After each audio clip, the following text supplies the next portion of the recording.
Olá, eu sou Cecília Goeffer, lá do Caldeirão de Histórias, e às vezes eu penso algumas coisas. Eu tenho notado uma chegada maior de pessoas interessadas na contação de histórias. Então eu pensei, por que não dar a essas pessoas algumas dicas através de perguntas que eu me fiz há tempos atrás e cujas respostas me deram muita base para me tornar uma contadora de histórias. Então, tomara que vocês estejam interessados em ouvir algumas dicas, mas para me auxiliar nessas dicas, eu vou usar um livro que me serviu de base no início de tudo. É o livro Ouvidos Dourados, deixa eu ver se dá para vocês verem aqui, Ouvidos Dourados, do Jonas Ribeiro, meu querido amigo Jonas Ribeiro, que diz: a arte de ouvir as histórias para depois contá-las. Então, a primeira pergunta que eu formulei é a seguinte: por que você quer contar histórias? Eu me fiz essa pergunta quando comecei a dizer, mas por que eu estou querendo contar história? E foi aqui no livrinho do Vitor que eu vou ler para vocês aqui. Abaixo as histórias utilitárias, abaixo as histórias moralistas, doutrinárias. Viva o lúdico pelo lúdico. Vivam as histórias que não conhecem os limites da realidade palpável, as histórias que não são um mero pretexto para uma proposta pedagógica. Não, definitivamente nós não contamos histórias para interiorização de regras gramaticais ou para dar suporte a teorias de aquisição de linguagem. Contamos histórias porque amamos contá-las, porque é um ato de criação e porque temos necessidade de tornar nossas vidas mais significativas. Quando eu li isto aqui no livro do Jonas Ribeiro, eu disse, é isso que eu quero fazer na minha vida. Então, essa aí fica a primeira dica. Conte histórias não com a finalidade outra qualquer que não seja a de reencantar o mundo. Porque nós, contadores de histórias, temos na nossa mão muitas possibilidades de reencantar o mundo através da contação de histórias. A segunda pergunta que eu fiz foi o seguinte: você já deve ter ouvido muitos contadores dizer que temos que estudar as histórias antes de contá-la. Por que você deve estudar a história? Então, vamos para o livro de novo, vamos ver o que o meu amigo diz aqui.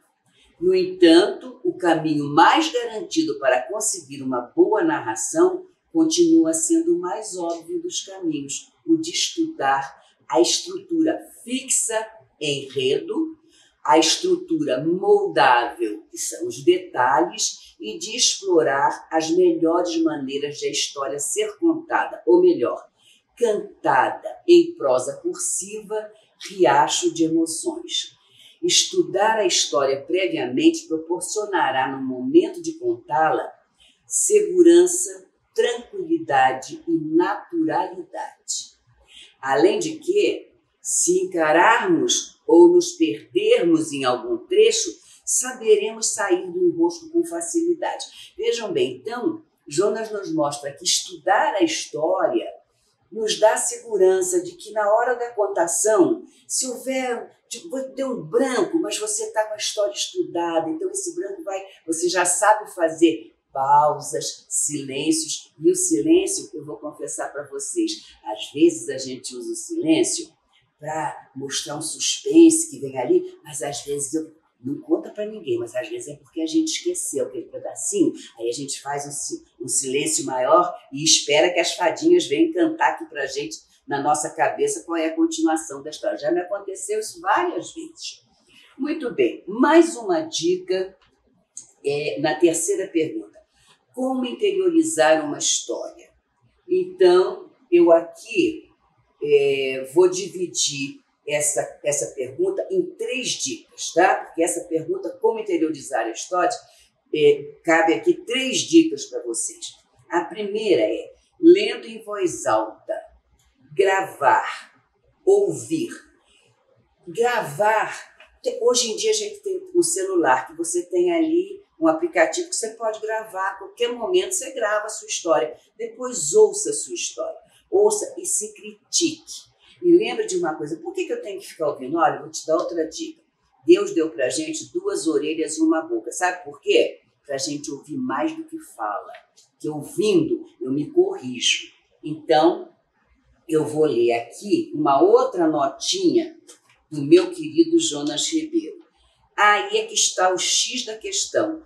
Como queremos contar uma história sem termos antes convivido com ela, sem termos sido seu leitor? Você, antes de ser o narrador de uma história, terá que ser o leitor da história, para depois ser o ouvinte da história. Só então você terá condições de narrar bem uma história. Gostou dessa dica? Então, sempre gravar, ouvir. Muito bem. Vamos então, outra dica aqui, copiando de forma que preferir. Então, a gente está falando de como interiorizar a história. Já dei a primeira dica, que é ler em voz alta, ouvir, se corrigir. A segunda dica é copiar da forma que você quiser.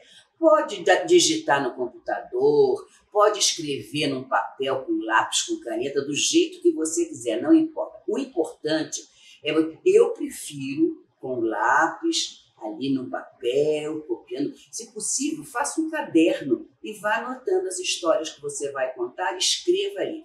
Depois, na hora que você escreve, veja bem, você já usou o ouvido para ouvir a sua gravação, você agora está usando muito mais o olho para ver o que está escrito e copiar aqui do outro lado. Então você está travando uma intimidade com a história. Terminada a cópia da história, você pega lápis colorido. O contador adora lápis colorido, porque aí a gente pinta de uma cor todos os personagens, pinta os locais de outra cor, pinta os fatos recorrentes, que muito fato acontece sempre nas histórias, pinta de outra cor. Isso aí vai dando aos poucos você ter essa intimidade com a história. E a história, eu juro para você, que depois que ela entra, você até pede para ela sair de dentro de você, mas a bichinha não sai. Tem histórias que eu estudei há 10 anos atrás e hoje, quando pedem para contar, eu conto. Eu digo, nossa, eu não estudei recentemente essa história e ela está inteira aqui comigo. Outra dica, observar o cenário, ver as imagens que estão na história. As palavras que estão escritas no livro, onde você está lendo uma história, elas escondem as imagens, você não consegue ver porque só tem letrinha. Mas você tem que fazer aquele cenário. Veja a ambiência, procure, se tem alguma coisa de beber, sinta o sabor daquela bebida, a temperatura daquela bebida. Ouça o que tem que ser ouvido, veja o que tem que ser visto, pegue o vestido da princesa era feito de tule, tente sentir a textura daquela fazenda. Converse com os personagens. Eu, quando estudo um conto de fada que tem príncipe, eu logo convido o príncipe para dançar comigo. Aí eu danço aqui, imaginariamente, com ele, porque eu quero conhecer esse príncipe na intimidade. Como é que eu vou contar para você a história desse rapaz se eu não conheço o rapaz? Eu tenho que conhecer o rapaz na intimidade. Então, essa coisa do cenário. Agora, tem o seguinte, o ouvinte, na hora que você for contar, ele tem todo o direito de ser co-criador do cenário. Então, não mastiga demais o cenário. O que é mastigar? Vou dar um exemplo para você. Se você quer dizer que o palácio ficava no local, que na frente do palácio tinha jardins com canteiros de flores, bastou um canteiro de flores. A pessoa deixa ela imaginar que flores tinha. Agora, se você começar, num canteiro tinha rosas, no outro tinha dálias, no outro tinha hortênsias, olha, de repente a pessoa já vai começar a bocejar, vai ficar com sono, porque você está tirando dela a criatividade que ela tem dentro dela. Deixa ela botar as flores no lugar que ela quiser, entendeu? É mais ou menos assim. Veja, então, como é importante estudar as histórias. Então, com isso, nós terminamos aqui a pergunta 3, que era como interiorizar as histórias. Agora, como prender a atenção do ouvinte? Usando a linguagem corporal. Você não pode... Mas, por falar nisso, aqui, o Jonas Ribeiro tem uma coisa que ele fala aqui que é maravilhosa. Vamos ver o que ele diz aqui no Ouvidos Dourados. Eu vou ler esses trechinhos para você. Lembro até hoje aquele dia trágico. Decorei de cabo a rabo o conto Gato de Botas dos irmãos Grimm. Sabia de cor aquele conto, de trás para frente. E lá fui eu, todo prosa, encontrar com as crianças. E contei, fiz bonito, não esqueci nenhuma vírgula. Falei corretamente como um acadêmico. Quando terminei, todos os alunos estavam sonolentos, com as cabeças deitadas nas carteiras, loucos para sair da sala. E houve um aluno, veja só que petulância, que até bocejou, pode. E hoje penso que eles foram bastante tolerantes comigo. Então, como é que ele resolveu essa situação? Então, vamos aqui, dando seguimento, ele diz: nessa hora me ocorreu um insight, um lampejo da linguagem corporal, do que eu vinha fazendo com os alunos. Ou seja, eu vinha contando histórias só com as palavras, só com a boca, com a expressão facial e não com o resto do corpo. Só o intelecto trabalhava e o corpo deixava de contar a história, de festejar junto com ela, de participar daquele momento todo. A partir de então, eu convidei o meu corpo a contar histórias junto com a minha boca e com a minha expressão facial. E eles toparam. Estamos trabalhando juntos até hoje. Estranho falar assim, mas foi justamente isso que aconteceu. Dava a impressão que havia um muro de Berlim no meu corpo. E a sorte foi que eu admiti a existência desse muro e o derrubei antes que ele ficasse endurecido demais. Expressão corporal, conte com o seu corpo. Agora, cuidado. Não começa também a fazer muita mímica, muito andar de lá para cá, dentro da necessidade do conto. Use seus braços, não prenda, não cola o braço junto ao corpo, estique seus braços, movimente seus braços. Cuidado com o êxtase. Às vezes eu vejo contadores dizer: a princesa era linda, linda, mas tão linda. A princesa era linda. Enfatize que era linda, mas não precisa. Uma dica extra que agora que me ocorreu nesse momento. Eu tenho usado isso às vezes, principalmente quando eu estou fazendo um trabalho assim que é muita gente, um público maior. Eu peço, na hora que eu vou descrever ou a princesa, ou o príncipe, ou a rainha, seja lá o personagem que for, eu peço para a plateia fechar os olhos. E eu digo assim: veja os olhos como são. Não são lindos? Veja o nariz, olha o contorno da boca e os cabelos. Mas eu não digo para ninguém: os olhos são amendoados, são verdes, negros. Não, eu deixo que esses detalhes fiquem por conta do ouvinte. Eles vão desenhar esse personagem dentro de suas cabeças e quando eu pergunto: não era lindo? Eles dizem: ai, era lindo, eu digo, do jeitinho que você imaginou. Então você está dando ao ouvinte a oportunidade de participar também desse cenário. Então, aqui nós temos a linguagem corporal e outro detalhe importante para você prender a atenção do ouvinte é o olhar. O olhar tem que estar conectado com o seu ouvinte. Agora, não faça o olhar seguidinho. Tem uma carreira de ouvintes aqui, você pega o primeiro, o segundo. Não, porque o quarto já vai saber que ele vai ser o quarto a ser olhado, ele já vai ficar tão sem graça e você perde. Não, olhe aleatoriamente. Olha um daqui, um da esquerda, um da direita, um de trás, um da frente, para de trás de novo, aleatoriamente. E se tiver alguma pessoa bem afastada, não esqueça de dar atenção a ela. Ela está afastada, porque não tinha espaço para ela ficar na frente, mas ela está lá para te ouvir. Então, olhe para toda a sua plateia. E, finalmente, nós vamos aqui com mais uma pergunta: como enfrentar os desafios?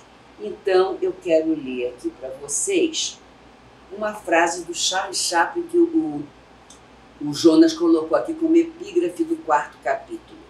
Chaplin diz o seguinte: um dos prazeres que sinto a produzir um filme é constatar que muitas vezes uma cena inesperada ou até mesmo errada acaba dando certo. Bom, nós não podemos controlar tudo na vida. Às vezes vão ocorrer erros. Às vezes você vai contar para uma plateia de crianças, e quando chega lá tem muito adulto. E aí, quando você vai contar para uma plateia de adulto, acabou que levaram o sobrinho, o neto, as crianças. Então, o que tem que fazer? Esse desafio você vence tendo um repertório eclético.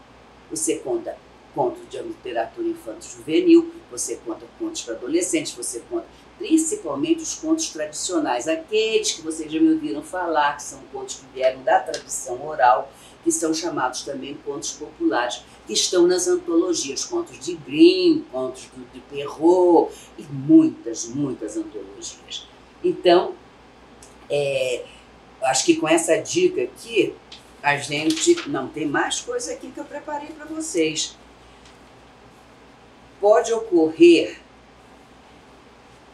isso é muito importante, principalmente na turma de crianças, você está contando para crianças. E tem um que é desatento. Até o Malbatã chama isso de tirolês, aquele que fica alheio, olha para cá, olha para lá, não se fixa na história. Preste atenção nele, quando ele cruzar o olhar com você, grude no olho dele, conte por 30 segundos só para ele, não olhe para mais ninguém. Grude o olhinho nele e aí eu duvido que ele não fique atento até o fim da história.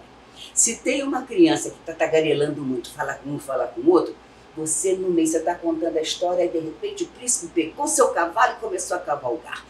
E a criança está lá conversando, você chega, então diz para mim você, vai lá, pega o bracinho dele, delicadamente, diz, você, diz para mim, qual era a cor do cavalo do príncipe? Eu não tinha nem falado a cor do cavalo do príncipe. Aí ele, não sei. Você não sabe porque não era para saber mesmo, não falei. Se você tivesse prestado atenção, você tinha sabido. Aí todos os outros dão risada e ele passa a prestar atenção. Então são dicas que a gente vai aprendendo ao longo da carreira de contador de histórias. Agora, como preparar o seu repertório? Às vezes você vai contar a história para aqui, então eu já falei para você do repertório eclético, então você tem que preparar isso. E onde encontrar? Bibliotecas, livrarias, hoje na internet você tem muita coisa, na internet você só tem que ter um cuidado. Às vezes tem religiões, nada contra, tá gente? Não se trata de crítica, mas muitas religiões põem contos doutrinários e o contador de histórias não tem que fazer isso. Porque lembra, a primeira pergunta, por que você quer contar história? Para reencantar o mundo. Eu não quero vir aqui para ensinar ninguém, lição de moral em ninguém, eu quero brincar com as pessoas. E os contos de fada vão nos dar mais do que isso quando eles são interpretados para adultos. Nunca interprete conto para criança. A criança não precisa, a criança entende tudo. Vai mais uma dica de quebra aqui. Quer entender como lidar com as crianças? Leiam A Psicanálise dos Contos de Fada, do Bruno Bettelheim. É um livro que é indispensável para todo contador de histórias, além deste Ouvidos Dourados que eu estou indicando para vocês. Então, hoje nós ficamos por aqui. Quem sabe qualquer hora eu apareço com novas dicas para vocês. Tchau!